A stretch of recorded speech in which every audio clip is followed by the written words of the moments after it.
2024 marks the 80th anniversary of one of America's worst ever industrial accidents. On October the 20th, 1944, a peaceful Friday afternoon in Cleveland, Ohio, turned into a day of unspeakable horror. In the blink of an eye, a catastrophic explosion would tear through an East Side neighborhood, leaving a trail of destruction in its wake. Today, we're going to look back at the Cleveland, East Ohio gas explosion. The East Ohio Gas Company built the world's first full-scale commercial liquid natural gas plant in Cleveland, Ohio in 1940.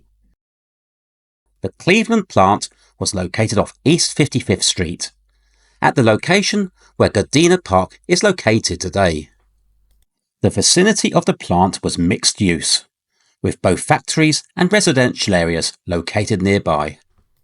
The company was a subsidiary of the massive oil company Standard Oil until in 1943 federal regulations forced Standard Oil to divest itself of the company, and Consolidated Natural Gas was formed, which received the East Ohio Gas Company. Originally, the gas plant had 3 spheres used to store liquid natural gas, or LNG as it is more commonly known. Each sphere, approximately 63 feet or 19 meters in diameter, contains roughly 50 million US gallons of LNG at a temperature of minus 260 degrees Fahrenheit or minus 162 degrees centigrade. In 1942, a 4th cylindrical tank was added, which had twice the capacity of the spheres, holding an additional 100 million gallons. The stored LNG was regasified and put into the gas mains when cold snaps hit and extra capacity was needed in the city. Before this, some customers' gas service was curtailed during cold snaps. The plant operated successfully for 4 years. But at 2:30 p.m. on the afternoon of Friday, October the 20th, 1944, disaster struck.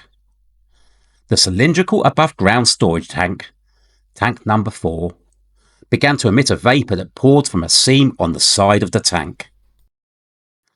The gas plant was located near Lake Erie, and the winds from the lake pushed the vapour into a mixed-use section of Cleveland, where it dropped into the sewer lines via the catch basins located in the street gutters. The gas flowed through the sewer system, mixing with air and sewer gas, and eventually the flammable mixture ignited. In the resulting explosion, manhole covers were launched skyward as jets of fire erupted from the depths of the sewer lines. One manhole cover was found more than a mile away to the east in the Cleveland neighborhood of Glenville.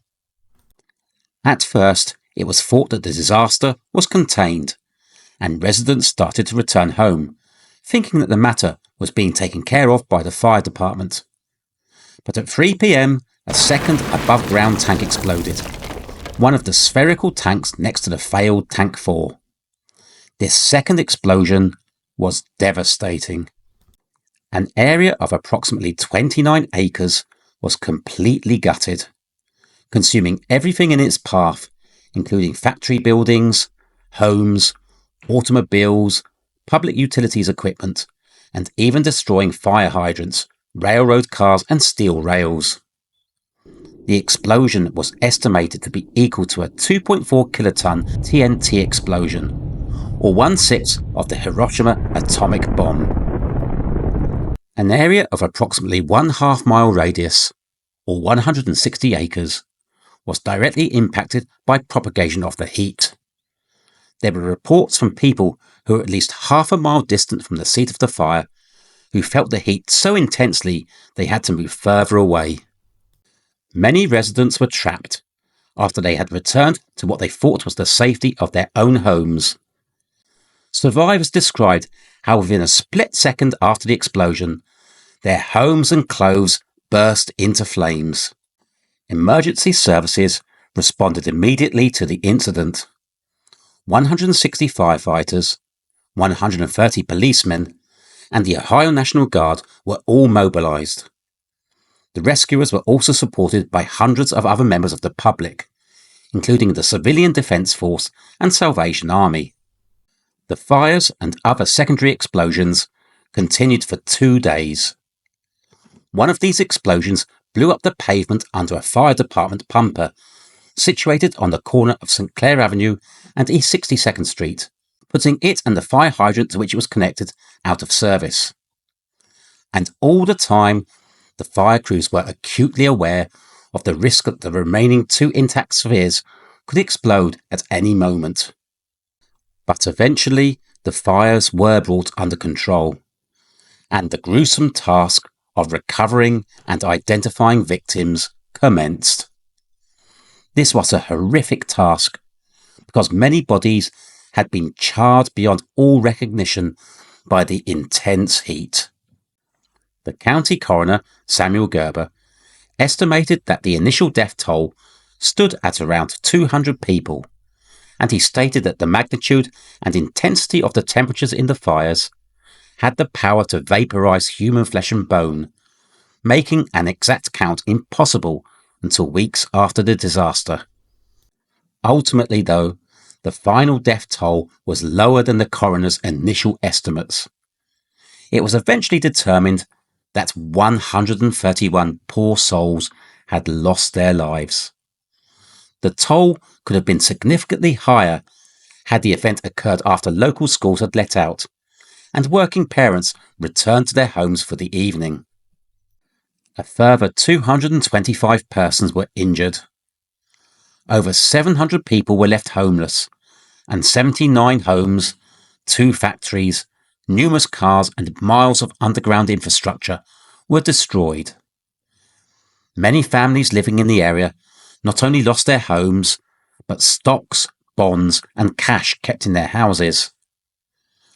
Cost estimates for wrecked personal and industrial property range between $7 and $15 million. On November the 14th, 1944, a mass funeral for 61 of the dead, 53 of whom were unidentified, was held in Highland Park Cemetery, where their remains were laid to rest in a large circular grave.